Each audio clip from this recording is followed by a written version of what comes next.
Good day everyone and welcome back to my YouTube channel. This is Teacher Ryan O. For this video I'm going to discuss measures of variability or spread or dispersion. So please take time to subscribe and share this video to your friends.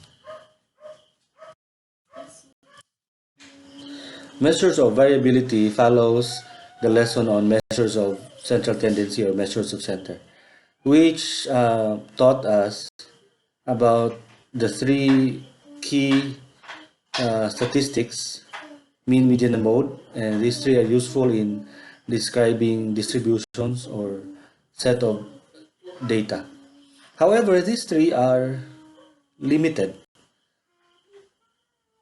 For example, here, say we have we're given with the mean temperature of uh, two key cities in the Philippines, Baguio and um, Marawi, and that is 75 degrees Fahrenheit.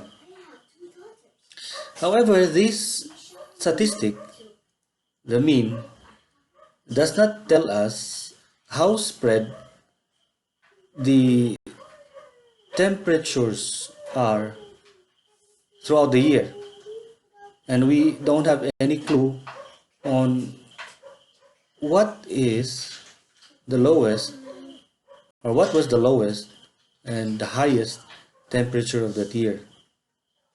So variability will fill this gap because variability will tell us um, how spread the scores are, and it will also tell us um, the range or the distance between the highest and the lowest, and the standard difference of the scores from the mean, or we call it standard deviation. Moving on, we need to be acquainted with some important concepts or key concepts. The first one is variability. So variability implies how data vary or spread within the distribution. Next is dispersion. It shows where the data are located with respect to the mean and the standard deviation. Finally, deviation. So deviation, coming from the word deviate, we want to know how far or the difference of each datum from the mean. So how far each datum deviate from the mean. Okay, so why do we study dispersion or variability? Firstly, if we get a measure of variability that is smaller, it simply confirms that our mean is a reliable measure or a reliable statistic. Conversely, if we have a bigger or a larger measure of variability, it implies that the mean is not a reliable statistic. Now, the other reason why we study measures of variability is that we can compare two distributions. Okay, so moving on to what are those measures of variability that we will be discussing in this lesson. So knowing that the measures of variability tells us the extent of the spread or the dispersion or the variability of our scores, we have four key measures of variability.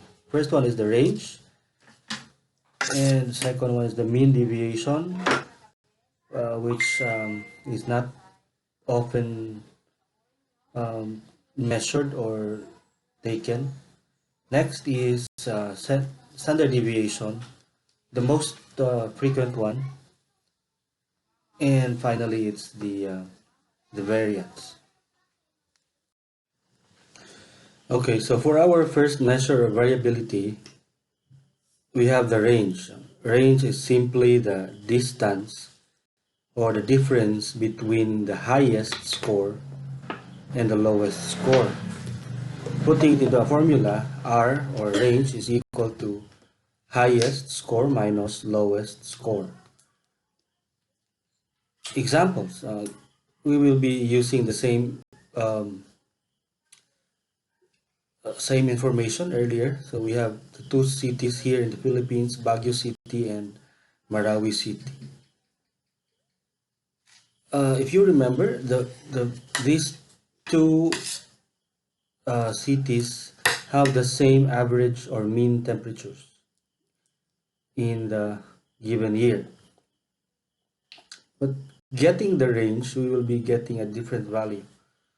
So for Baguio City, the highest temperature is at 89, recorded at 89, and the lowest was recorded at 65. So subtracting, we have range is equal to 89 minus 65, that gives us 24.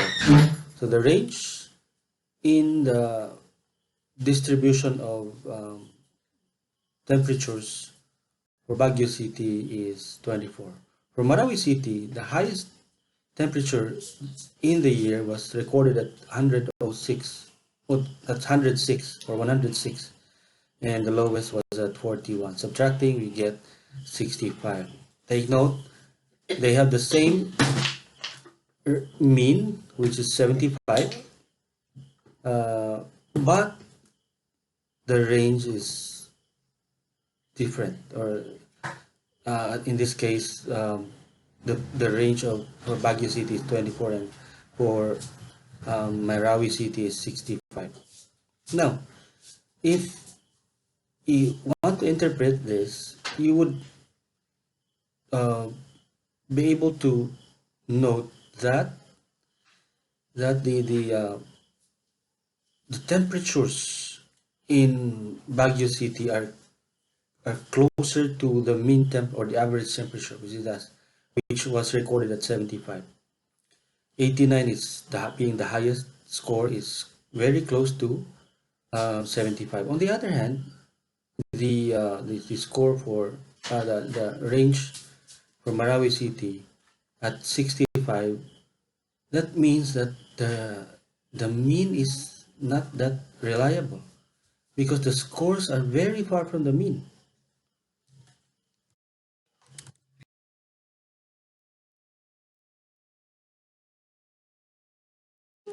We have here additional examples.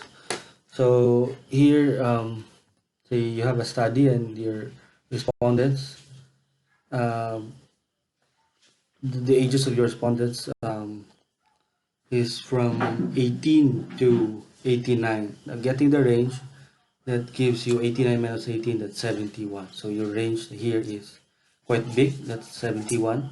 On the other hand, the next example is about the most frequent and the range on the disturbance of peace. So that's 18 cases minus the lowest is at 4. So 18 minus 4, that gives you 14.